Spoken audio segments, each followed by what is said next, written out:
Hey guys, it is Monday, almost the end of March, almost the end of the month. Doing pretty good this month, sitting at 10 or 11 I think right now. And so just kind of running you through what we do on Monday. So right away in the morning at like 9 a.m. We have a morning meeting, just a quick little one, just to kind of go over appointments or what we've got going on or whatever.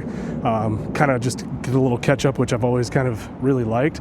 But then at 10:30 we have kind of a little bit more in-depth meeting with all the salespeople, management, and stuff like that. And it's where we do like our housekeeping, anything that's changing, or we talk about psychology of selling, just it's a good catch up. It takes usually about an hour. Got a very nice bike ride in this morning. First time that I've rode the bike from home over to work. It was about 8 miles and went pretty well. So got to follow up with everybody that I talked to on Saturday, which was quite a few people. Got a lot of follow up to do there. And then I have some follow-up from Friday. I've got a car that just came in on trade that somebody had messaged us about. That was a very similar one that someone had messaged us about. So it's one of the things that I think is going to be the key here is putting really good notes in for customers. And when you have someone that comes in on trade that they're looking for, hitting them up and saying, hey, that vehicle that you were looking for that got sold before, we just got something in very similar. Are you still interested? Are you still looking?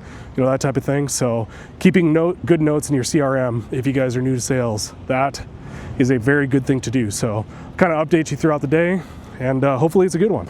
All right, so we did not have a morning meeting this morning, but I've got a little packet here, taking this beautiful 2013 Toyota Avalon over to get inspected really quick, because I might have a family member that is interested in buying it. They just want a beater car to just kind of roll around in, drive back and forth to town. So you guys will have to check this out and let me know. Actually, I'm very interested in the comments. What do you think this car is worth? You tell me down below, and I'll be interested to see your replies. So let's take a little walk around on it. Okay, so here she is, 2013 Toyota Avalon with 195,000 miles. 100% needs tires, for sure. But body is in decent condition. There's like some paint fading right there. Oh, it's an XLE. See, found it. There it is right there. Interior is actually not in bad shape. Let's go ahead and sit inside. Oh, see what she looks like. All right, get that over there. Let's see if she starts up on the first try. Yeah, 0 issues. Go ahead and turn the AC off. Don't want to strain her too much. Go ahead and turn that off. But I mean, the interior's not bad, right? Like, seats are in pretty good condition. I mean, you got that's happening, and then you've got the headliner that's kind of drooping the back. But I don't know. I mean, for the couple of grand that this is going to be, I mean, I'd drive it. I wouldn't have an issue with it at all. But we're taking it over to get it inspected for my family member that's interested in this, because they just want to know what all the problems are. That way we can just say, hey, here's all the things that are wrong with it. What do you want to fix, not fix, that type of thing, and go from there. Okay, so been a bit of a slow day at the dealership today, so just been kind of following up with all the old contacts and everything like that, just digging through the CRM, right? And got a hold of one guy, and he said, hey, because of the market instability right now, we're just going to hold off. And so I kind of dove into it a little bit more and asked him some more questions.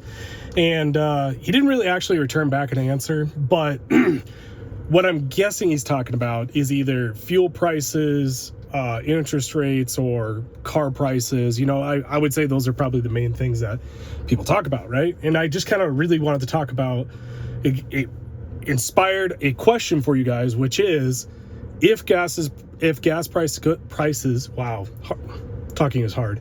If gas prices go up, do you think EV sales will also go up? So I'm sitting in one of our brand new 2026 Cadillac Lyriqs, which for you guys who don't know, that is the XT5 equivalent size. So you get a back seat back here, but no third row. And obviously I'm a Cadillac salesman, but I gotta tell you, I think that the interiors on these things are super, super well done. I mean, just check this thing out. Here's your steering wheel. Look at this interior. I mean, I think it looks phenomenal, and the seats are insanely comfortable. The cars are very intuitive to drive, from in my opinion. You know, most of these electric cars, there's a lot of these electric cars, they try to do too much. So this, you just pull back on this and then go down. It's in drive. Your wiper functions are right here. They operate the way that you would think that they operate. You know, just all that stuff just kind of makes sense to me. But let's talk really quick about interest rates, okay? So if your concern is interest rates, I have a saying, which is marry the car, date the rate. And that is, if you have the perfect car, then interest rates are variable. So let's say today, just as an example, you get a 7% interest rate. And then a year or two goes by and interest rates go down. Well, then go refinance the car and get a better interest rate. Boom, you've just won. Now, let's say that the opposite happens. Let's say that you buy at 7% interest rate and the interest rate goes up.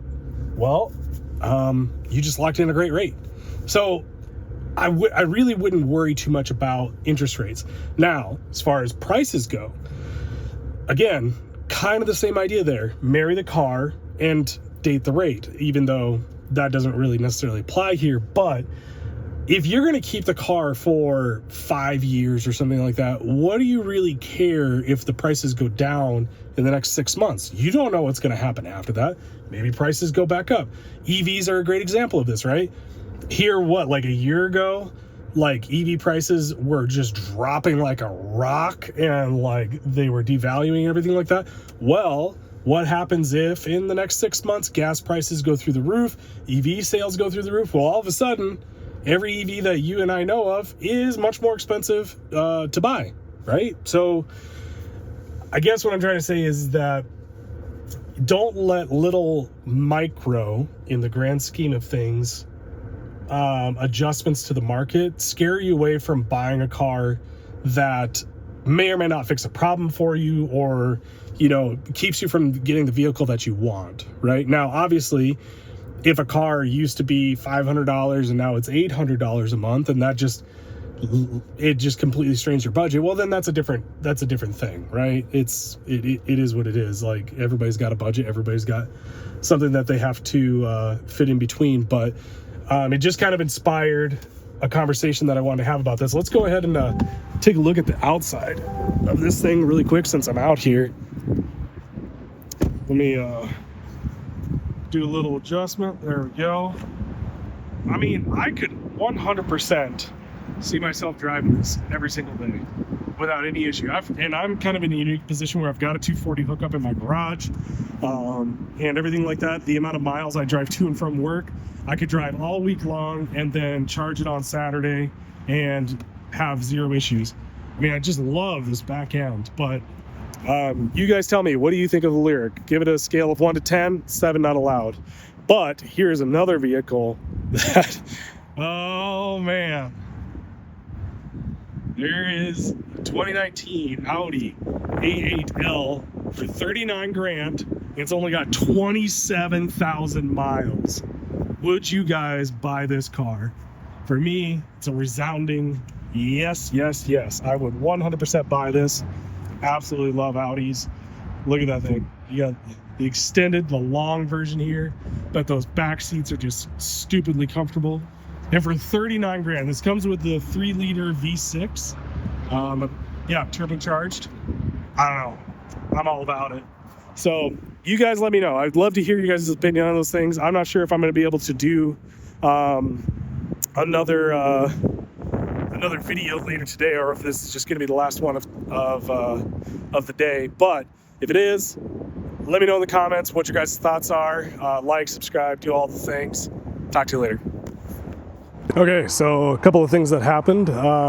So I got a phone up, and for those of you who don't know, phone up is literally just, I happened to get a phone call, and before any of the other salesmen did, and they were looking at a, what was it, a 22, I believe, BMW 540i that we had on the lot for less than 30 grand, and I don't even think we had this posted for a day. maybe 2 days, and bam, just gets snatched up immediately. So I went to go get the keys. Keys weren't in the key box.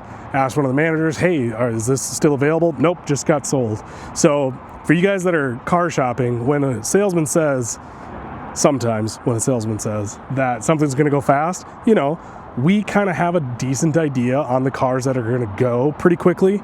And in this case, that was what happened. And the customer even confirmed me. He's like, yeah, once they get under that 30 grand range, you know, that's it. But he did say his wife was actually looking at this BMW X3, and if you will notice, the price tag is under 30 grand. So I said, well, hey, let's make sure to try and get this done somewhat quick because we don't want this to get sold out from underneath of you. So let's take a look at the inside.